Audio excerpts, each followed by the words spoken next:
We're pleased to welcome now Andrea Hickerson, a Dean of the School of Journalism and New Media, Professor of Journalism, and Director of the Center for Information Advantage and Effectiveness.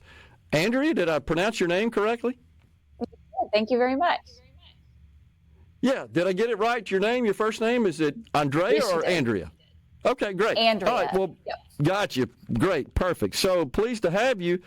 I checked out this piece that you did about the influence of artificial intelligence on elections. Of course, artificial intelligence, extremely powerful, as we all know, and we're trying to figure out how to make sure that we can regulate it. I mean, this is the challenge that governments are facing at all levels. How do we regulate it, but in a way that doesn't impede innovation?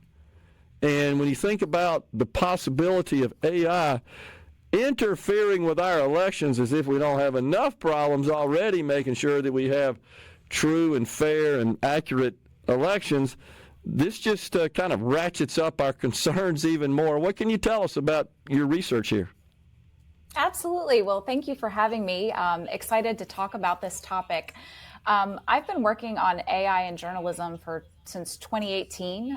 So before it was part of kind of our common vocabulary.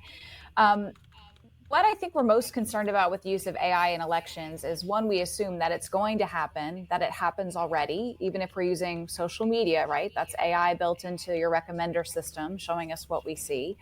And so looking beyond that, how can we use AI responsibly in elections and ethically in elections? So we're starting with kind of the ethics piece of that and working out towards what regulations could look like. But the regulation piece is really hard. There's not been an appetite for that for the past few years, and I don't think that'll change. Yeah.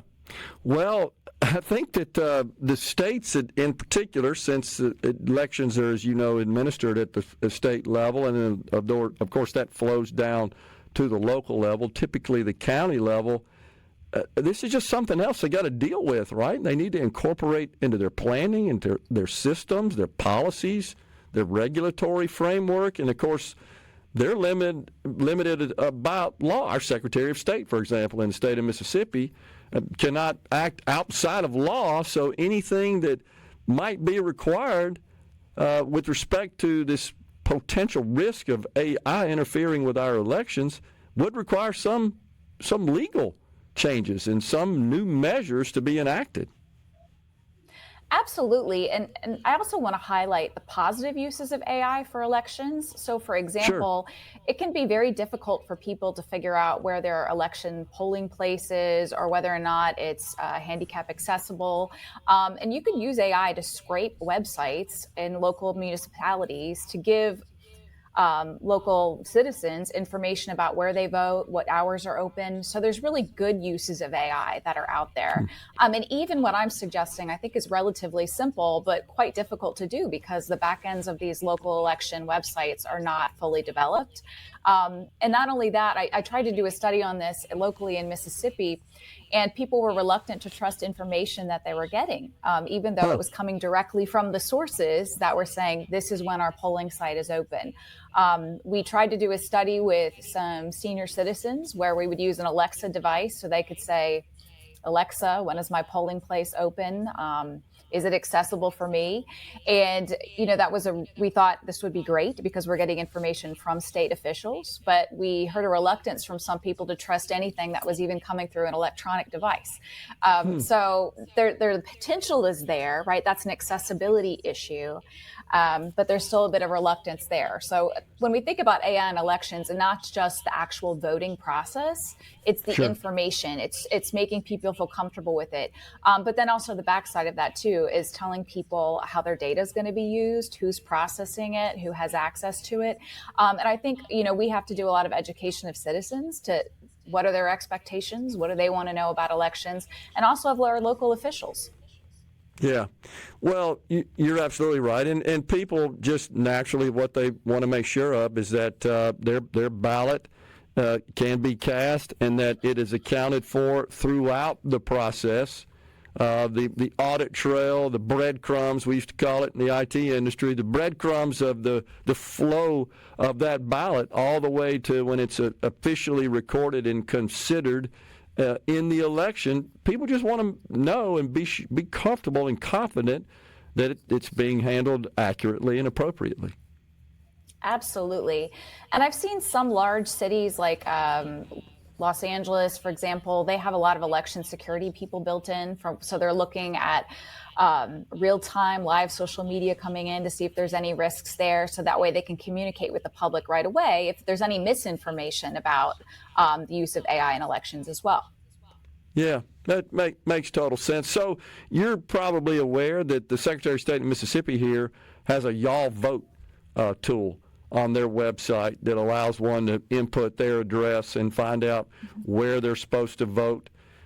So how do you see perhaps AI enhancing that? You talked about that a minute ago, just using AI to just figure out when are the polls open, where do I vote, what are the elections going on, and so forth. How would it enhance that?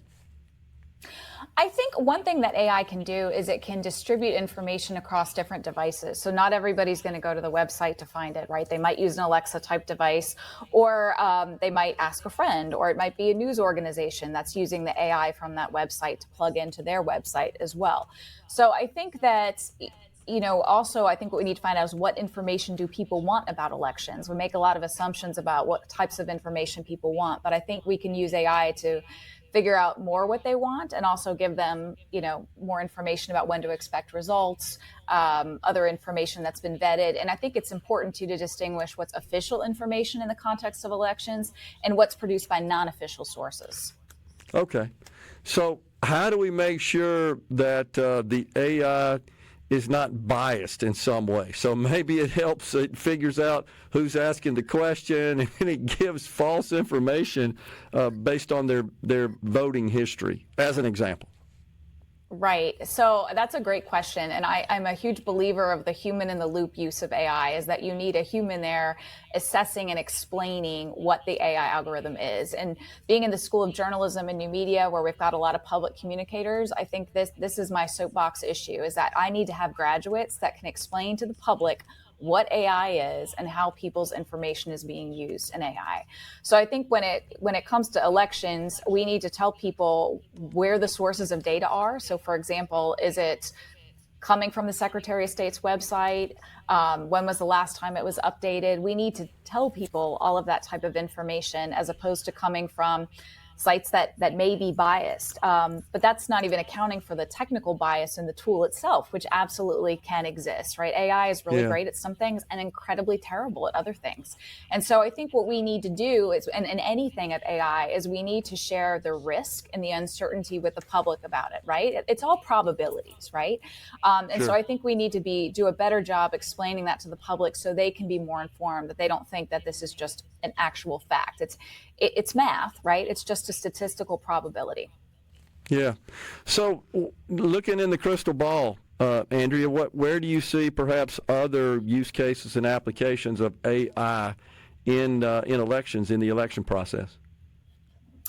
Oh, I think a lot of it is going to be in information space. I think, it's already being used, right? And if we think about social media and using particular social media platforms, a lot of those are primed to, incentivize, if you will, kind of incendiary or emotional remarks for people. So it's already being used in that context. And so I think, we can use AI for fact checking, for example, if it's factual claims.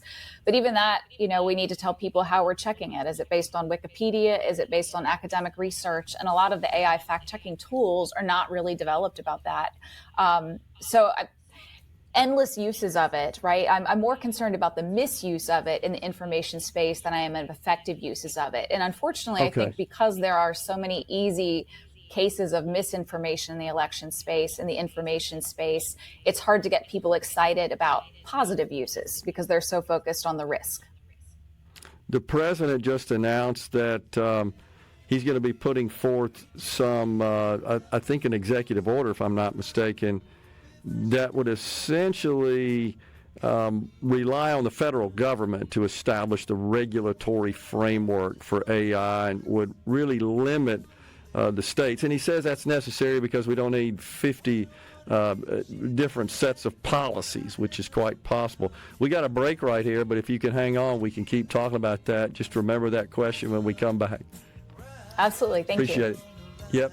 Andrea Hickerson from Ole Miss, the Dean of the School of Journalism in New Media, is our guest. We're coming right back.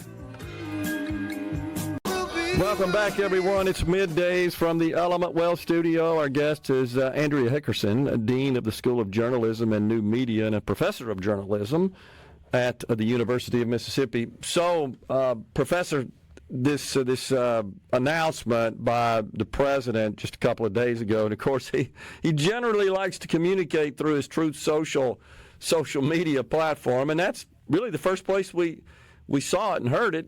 It's been discussed. It wasn't anything new that just came out of thin air. That in fact, we even had Senator Ted Cruz. He pushed to incorporate legislation or a provision, I should say, in the Big Beautiful Bill Act legislation that would in fact prohibit states from implementing and promulgating any sort of AI regulation. It, at the end of the day, didn't make its way into the final bill, but now the president says, yeah, and I think this is really stemming from what he's hearing from a lot of the leaders of the products and services in the AI industry that are saying we can't possibly make chips even that could comply to 50 different sets of rules, which is, of course, a risk. And the president comes out and says, we need one rule book, was the term he used. I kind of have mixed feelings about that, honestly. I get it that we need some maybe high-level framework at the federal level, but I think the states ought to also have the ability to implement more specific guidelines that they feel are related and more aligned with the values of their states. And in fact, we have an AI regulatory task force right here in Mississippi that was set up. I'm on it, just set up. We haven't even written any rules yet. We're still in the fact-finding and investigative phase right now, having heard from lots of experts. We have another meeting next week to do so, and then one more, and then we're going to try to turn over something to the legislature. But your thoughts about just how this stuff is moving much faster than government can regulate? Yes, I think you raised some really excellent points. I mean, the three things that I would want to understand about a national AI policy would be trust. What kind of trust do citizens from Mississippi or elsewhere have that the federal government can effectively do this? Related to that, too, issues of privacy, right? How am I protecting my community's values, and how will that be used? Again, do I trust that I will be adequately represented? And then the third thing I throw in there, too, is innovation. I mean, back to the comment that you made is that there's a lot of large companies that are definitely backing this, right? Are we getting too close with certain companies that we will drive out really innovative other ways of doing things if we commit to a very particular structure of things? So any AI legislation or AI tool is really designed with a company in mind, right? And we don't always know how they're built, right? Which is another question too. And so we're putting a lot of faith in the federal government to do this. And I don't know that local communities, that states are ready to commit to that yet. Yeah, and there's always the risk. I mean, I encountered this throughout my entire business career in the IT industry, that government often may ask for something that's not possible. So you may do an RFP with specifications, say, well, that's great, except nobody can do that. That's not possible. And you keep running to the same situation here, probably even more likely with AI, because it is not fully understood yet. We don't totally know what the capabilities are or what sort of life of its own it may take as we feed it information and train the large language models, and then it composes all that into some sort of generative response. We don't actually know, and so that's a huge risk. But somehow consumers have to have confidence. Tell me, how is that working out in the journalism industry? Because man, today we have so many different media outlets, so many journalistic paths, I guess, to the consumers. How do you discern between the fact and the fiction, first of all, and then secondly, well, is that something that came from AI? Is that legitimate from the journalism source? Right. For me, the big issue is trust, right? I don't have an issue with journalism organizations using AI or LLMs if they're transparent with their audience about how they're using it, right? Gathering sports scores, gathering financial information, that's kind of old hat right now. If it's, pulling national news stories, that could be done. Writing headlines, maybe. But again, it's all about that relationship you have. The problem is that the public and journalists themselves are not really well versed in looking for misinformation and factual errors, right? And so we have a bias towards automation. Well, if this tool tells me it's correct and this LLM said that, it must be correct. So unfortunately, we absolve ourselves from responsibility when we pass it off to tools that way. So the area that I've been the most involved with is deep fake videos. So I've been working with a team to create a deep fake detector that is specifically for journalists. And the reason we chose to do it just for journalists, because even if a tool is effective and it becomes discredited, people won't use it. So we have our group of academics, we're not associated with a company, that have made this for journalists. And deepfakes are tricky because you can't tell just by looking at it. So in that sense, AI can be very helpful, but a good journalist is going to have a lot of contextual cues and say, well, that's not really something that CEO of that company would say. And AI is not going to tell you that. It's just going to give you the probability. And that can be hard for journalists that are used to going in black and white. And that's okay. Yeah. But again, we need to be able to communicate that to the audience and be transparent about our process. So I'm thinking maybe, Andrea, that we'll literally have to regulate technology with technology. I can see a time where we'll have AI technology whose purpose is to detect false AI or false information or biased information being generated by AI. Absolutely. I mean, people are already experimenting with that. We've had one of the models we're using to detect deepfakes is to see if there's a mistake in the deepfake model, right? Because we know that these things hallucinate and see things that aren't there. So again, that's where it's that risk. And yes, it's very tempting to say it's the tool's fault, but that doesn't help the public, right? If we're trying to gain trust in our profession, it's not good enough just to say, oops. So, Andrea, just curious about the academic impact of this, because most of the use of AI today is the generative, the GPT type AI, although businesses and companies, as you know, are implementing agentic AI in a big way, which is actually more valuable in a business setting. But to the typical consumer, it's generative. I give you a prompt, you send me something back. Right. Journalism is a generative endeavor. If you think about it, it's kind of out of your head. It's a creative endeavor that requires some research and fact finding. Typically, sometimes it doesn't. If it's an opinion, maybe that's just completely right out of one's brain. What are you having to do in the classroom to incorporate AI, just to instruct students on how to use it, how to be aware of it, how to apply it, what to be concerned about? The biggest challenge we have is that students are already using AI and the faculty are behind the students. So they have already worked it into their workflows from high school or whatever, and they might not be using it in a mature way, right? And so I think what we're struggling with as educators is how do we instruct students about okay uses of AI and not okay uses of AI. And people have different levels of comfortability with that.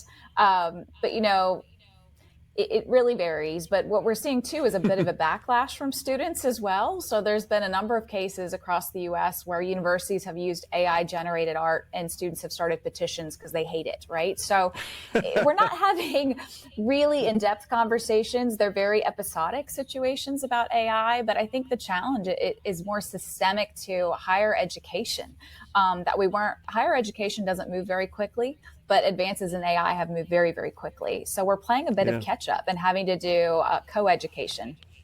Yeah, and it's a great point. And of course, that is also consistent somewhat with government because, let's be honest, the institutions of higher learning have multiple layers. They can kind of adopt a bureaucratic bent to them. That's not unusual. That's been around a while. But man, the industry, the technology is moving at warp speed, and it's kind of hard to keep up and ensure that you guys are current in your educational pedagogy. Absolutely. It's a big challenge, but I think it's also an opportunity, right? Yeah. I believe that journalism is a great generalist degree, right? You learn how to read, you learn how to write, you learn how to interview people, and that is what you need to be successful in any career. So I know people are worried about AI, people are worried about journalism, but I think it's the future. You know, it's a great point. Before we go here, I read a report, I think it was in the Harvard Business Review, that said that the key to success more than anything else is effective communication skills. The people who have effective communication, and that's really what you guys teach in the School of Journalism. Absolutely, we try. But if you have some sort of technical aptitude and you can also combine that and fuse that with effective communication skills, grand slam, right? Not home run, grand slam in that particular case. Yeah. For sure. Enjoy talking to you. Yep, Andrea Hickerson Thank from you Ole very Miss. much. Yep, the Dean of the School of Journalism and New Media. Enjoy the conversation, Andrea. Take care. Thanks. Bye.